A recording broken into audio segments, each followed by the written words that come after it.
तो नमस्कार दोस्तों, परमा एजुकेशन की यूट्यूब चैनल पे आप सभी दोस्तों का स्वागत करते हैं। आज की क्लास जो होने वाली है हिंदी के पेडागोजी, कुछ महत्वपूर्ण टॉपिक जो कि ट्रिक के माध्यम से सॉल्व करने का प्रयास करेंगे। एग्जाम में अगर आप लोगों को प्रश्न नहीं आ रहे हैं तो बस ट्रिक का प्रयोग करके किस प्रकार से आप प्रश्नों को सॉल्व कर सकते हैं। तो चलिए शुरू करते हैं आज की क्लास। याद रखिएगा, आज की हिंदी की क्लास जो है ट्रिकी क्लास है, बस देखकर किस प्रकार से प्रश्नों को सॉल्व करना है। तो जो लोग नए हैं, अभी तक हमारे चैनल को सब्सक्राइब नहीं किया तो सब्सक्राइब करिए, साथ ही बेल आइकन का बटन दबा लें ताकि लाइव आने पर आप लोगों के पास एक छोटा सा नोटिफिकेशन पहुंच जाए। साथ में अपने अपने ग्रुपों में एक बार शेयर कर दीजिए ताकि अधिक से अधिक लोग हमारे चैनल से जुड़ सके। तो चलिए शुरू करते हैं आज के पहले प्रश्न से।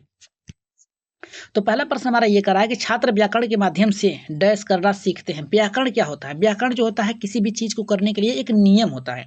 किस प्रकार से नियम, याद रखिएगा, नियम से आप आगे बढ़ सकते हैं और क्रम से आगे बढ़ें। याद रखिएगा, क्रम से आगे बढ़ें। तो नियम में जो होता है वो क्रम से आगे बढ़ने का कौशल होता है। जिस प्रकार से हम कर सकते हैं शुभोपली, यानी पहले सुनना, फिर बालक बोलता है, फिर पढ़ता है, फिर लिखता है, उसी आधार पर व्याकरण का प्रयोग होता है। व्याकरण जो होता है हमें ये बताता है कि किस प्रकार से आपको आगे बढ़ना है, यानी नियम से आगे चलना है। तो यहाँ पे देखिए हमें क्या करना है, पहले ऑप्शन में देखेंगे किस प्रकार से कि किस प्रकार से हमें उचित ऑप्शन मिल सकता है। तो पहला हमारा कर रहा है ध्वनियों का शुद्ध उच्चारण। देखिए शुद्ध उच्चारण तो आप कर सकते हैं, लेकिन यहाँ पे व्याकरण की बात कर रहा है। विराम चिन्हों का भी प्रयोग आप व्याकरण के माध्यम से ही कर सकते हैं, लेकिन यहाँ पे देखिए तीसरा हमारा कर रहा है भाषा का लिखित एवं मौखिक रूप से शुद्ध प्रयोग करना। देखिए व्याकरण में लिखना भी आपको आएगा, बोलने के लिए भी आएगा और शुद्ध यहाँ पे प्रयोग करने की भी बात की जाएगी। तो हमारा राइट आंसर जो जाएगा पहले का यहाँ पे तीसरा जितने लोगों का आया है एकदम करेक्ट आंसर होगा। ठीक, आगे बढ़ते हैं यहाँ पे दूसरे प्रश्न पे। दूसरा प्रश्न देखिए बहुत ही बेहतर है। दूसरा प्रश्न हमारा ये कर रहा है कि भाषा की शिक्षिका होने के नाते व्याकरण पढ़ाते हुए आपका उद्देश्य होगा। क्या उद्देश्य होगा? मान लीजिए आप भाषा के एक टीचर हैं जो व्याकरण पढ़ाती हैं, और आपका उद्देश्य क्या होना चाहिए कक्षा में? तो पहला करा है कि बालकों को व्याकरणीय नियमों, याद रखिएगा आप 1 से 5 तक के बालकों को पढ़ा रहे हैं, प्रश्न सॉल्व कर रहे हैं, आप पेपर दे रहे हैं, तो आपको व्याकरणीय नियम जो होता है ये 6 से 8 तक के बालकों के लिए होगा। तो इस आधार पर ये पहला हमारा गलत है। दूसरा करा बच्चों को भाषिक संरचना का संरचना मतलब होता है निर्माण करना। याद रखिएगा, निर्माण कराना। तो ये भी ऑप्शन आपका गलत होगा, ये भी उच्च कक्षाओं के लिए होगा।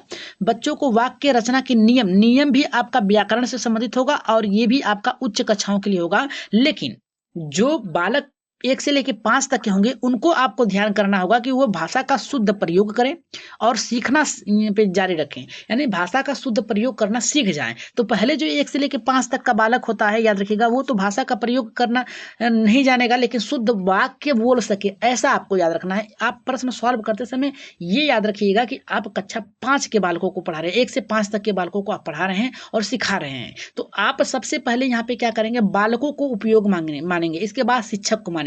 तो पहला हमारा जो दूसरे का राइट आंसर जाएगा यहाँ पे चौथे के साथ जाएगा। आगे बढ़ रहे हैं यहाँ पे तीसरे प्रश्न पे। तीसरा प्रश्न देखिए क्या कर रहा है, नियम यहाँ पर कर रहा है निगमन विधि है। निगमन विधि क्या है? याद रखिएगा, निगमन विधि जो होता है ये नियम से आगे बढ़ता है। तो पहला हमारा कर रहा है कि नियम बताकर उदाहरण देना, एकदम सही यही होगा, लेकिन आगे भी देख लेते हैं। उदाहरण जो होगा यहाँ पे आगमन विधि पर होगा, आगमन विधि पर आधारित होगा, इस आधार पर यह गलत है। भाषा का अनुकरण का मतलब होता है दोहराना, याद रखिएगा। और यहाँ पे बिना उदाहरण दिए आप आगमन विधि का प्रयोग न देखिए, आप क्या कर रहे हैं, निगमन विधि का प्रयोग कर रहे हैं। लेकिन यहाँ पे नियम के बाद बताकर उदाहरण देना, राइट आंसर जाएगा हमारे यहाँ पे किसके साथ जाएगा, पहले के। जितने लोगों का पहला आया है तीसरे का एकदम राइट आंसर होगा। आगे बढ़ रहे हैं यहाँ पे चौथे प्रश्न पे। चौथा प्रश्न देखते हैं क्या कर रहा है। चौथा प्रश्न ये हमारा कर रहा है, 5वीं कक्षा की अध्यापिका बच्चों को व्याकरण पढ़ाने के लिए प्रसिद्ध लेखकों की पुस्तक पढ़ाती है। वह व्याकरण पढ़ाने के किस विधि का प्रयोग कर रही है? मतलब कह रही है कि एक 5वीं कक्षा है जिसमें एक अध्यापिका है, अपने छात्रों को व्याकरण पढ़ाने के लिए प्रसिद्ध लेखकों जो लेखनी है उसका प्रयोग कर रही है पढ़ाने के लिए। तो व्याकरण की किस विधि का प्रयोग कर रही है? तो यहाँ पे देखिए हमारा जो राइट आंसर किसके साथ जाएगा, पहला करा है आगमन विधि, दूसरा करा भाषा संसर्ग विधि, और यहाँ पे तीसरा करा है समवाय विधि, और चौथा करा है सहसंबंध विधि। तो यहाँ पे देखिए आगमन विधि का मतलब होता है किसी चीज को दिखाकर, लेकिन यहाँ पे प्रसिद्ध लेखकों की बात कर रहा है। तो भाषा संसर्ग यानी किसी भी चीज को दिखाकर उसके बारे में उसका परिचय के माध्यम से पढ़ाना, यही आपका राइट आंसर जाएगा, दूसरे के साथ जाएगा। ठीक, आगे बढ़ रहे हैं 5वें प्रश्न पे। 5वां प्रश्न देख लेते हैं क्या करा है। 5वां प्रश्न हमारा ये करा है कि आगमन विधि द्वारा व्याकरण पढ़ाने में कौन सा से शिक्षण सूत्र कार्य करता है? यानी आगमन विधि का मतलब होता है जो आपके सामने हो। आगमन का मतलब होता है सीधे सीधे उदाहरण, याद रखिएगा। ठीक, तो यहाँ पे पहला करा है कि मूर्त से अमूर्त की ओर, 5वें का करा है कि मूर्त से अमूर्त की ओर, यानी सही है। आगमन विधि में पहले आप किसी चीज को दिखाते हैं, फिर इसके बाद क्या करते हैं, उस वस्तु पे चिंतन कराते हैं, तो ये आपका सही है। दूसरा करा कठिन से सरल। देखिए आगमन विधि का मतलब होता है सबसे पहले, याद रखिए, जो बालक के समीप हो, तो कठिन वस्तु से सरल की नहीं, सरल से कठिन और बढ़ेंगे, ये ऑप्शन गलत है। दूसरा हमारा तीसरा करा कि ज्ञात से अज्ञात, यानी बालक जो जानता है, मान लीजिए बालक जानता है साइकिल चलाना, ठीक है, साइकिल चलाना जानता है, अब साइकिल के बाद उसे गाड़ी चलाना दिखाएगा, ये क्या होगा, स्थानांतरण होगा। लेकिन यहाँ पे हम बात करेंगे कि अगर पेड़ बालक जानता है तो पेड़ के बारे में दिखाकर उसके सभी पार्टों को बताना, तो ज्ञात से अज्ञात की तरफ बढ़ना, इस आधार पे ये देखिए हमारा दूसरा गलत है, पहला और तीसरा सही है, तो राइट आंसर जाएगा हमारे यहाँ पे चौथे के साथ जाएगा। आगे बढ़ रहे हैं यहाँ पे छठे प्रश्न पे।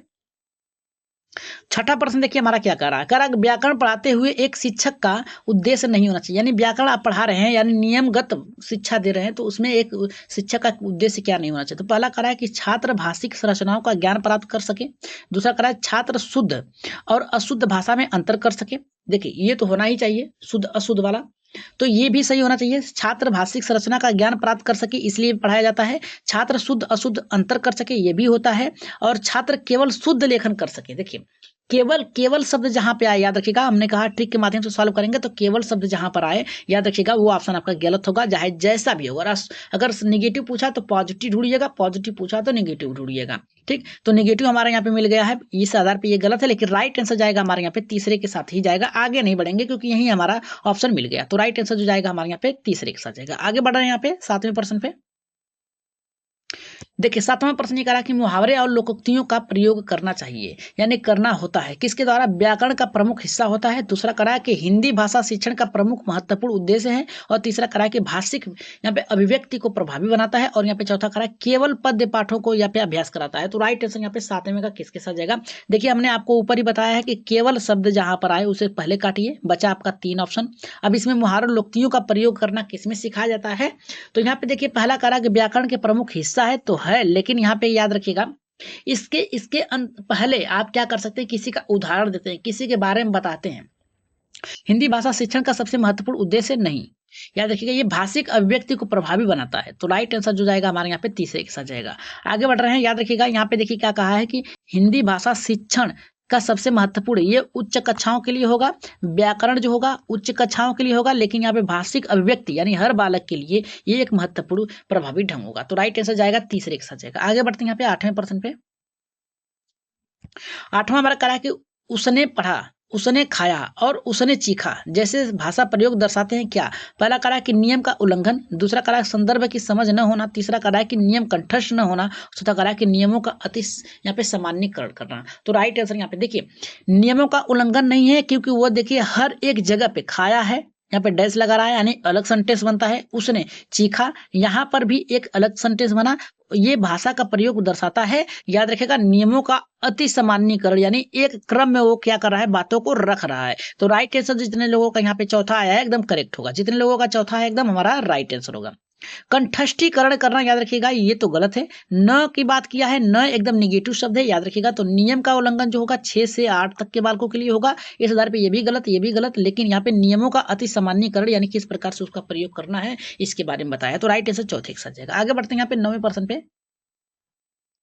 नवा प्रश्न हमारा देखिए करा कि व्याकरण शिक्षण के संदर्भ में कौन सा कथन सही है। करा कि व्याकरण कथन के संदर्भ में कौन सा कथन सही है। पहला करा कि व्याकरण शिक्षण के लिए समय सारणी में अलग एवं कालांशों का व्यवस्थित होना। दूसरा करा कि भाषा प्रयोग की अपेक्षा भाषा नियमों की ही महत्व देना। और तीसरा करा कि बच्चे परिवेश में उपलब्ध भाषिक प्रयोगों के आधार पर स्वयं भाषा के नियम बनाने की क्षमता रखते हैं। और चौथा करा कि व्याकरण शिक्षण अत्यंत महत्वपूर्ण है। तो राइट आंसर यहाँ पे 9वें का किसके साथ जाएगा।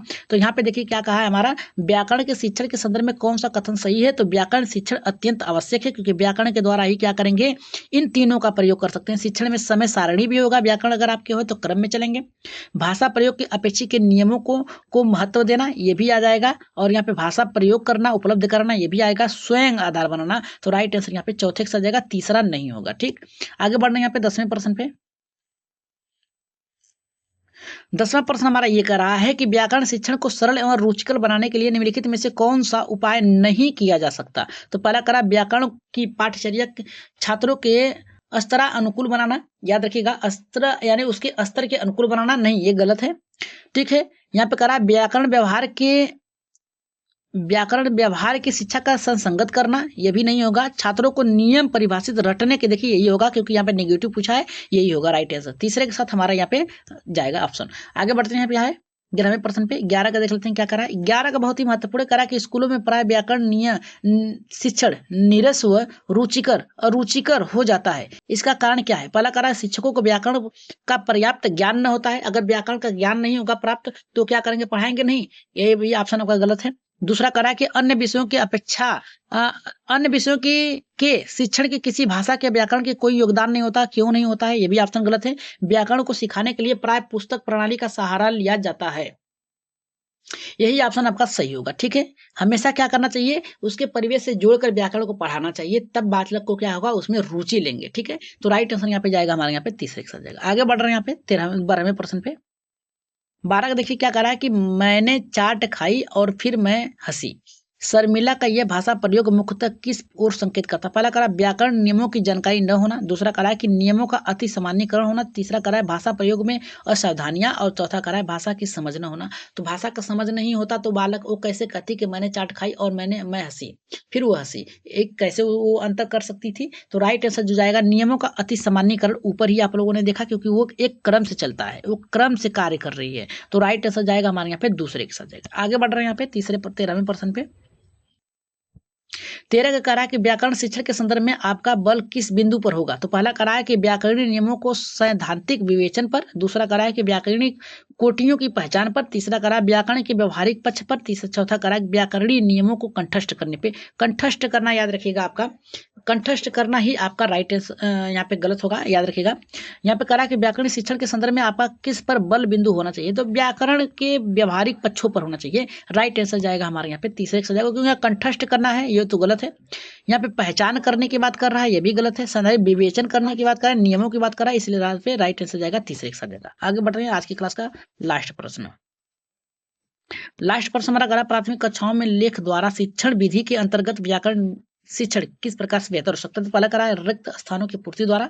दूसरा वस्तुनिष्ठ प्रश्नों के आधार पर। तीसरा करा है उच्चारित खेल प्रतियोगिता द्वारा। और चौथा करा कि पाठ्य पुस्तक के अध्ययन करवाकर। तो राइट आंसर यहाँ पे 14वें का किसके साथ जाएगा? देखिए इसका राइट आंसर जाएगा हमारे यहाँ पे पहले के साथ जाएगा, रिक्त स्थानों की पूर्ति करा के। तो राइट आंसर होगा हमारे यहाँ पे पहला। तो आज की क्लास कैसी लगी? कमेंट बॉक्स में अपना सुझाव मत दीजिएगा। आज के लिए इतना ही, धन्यवाद।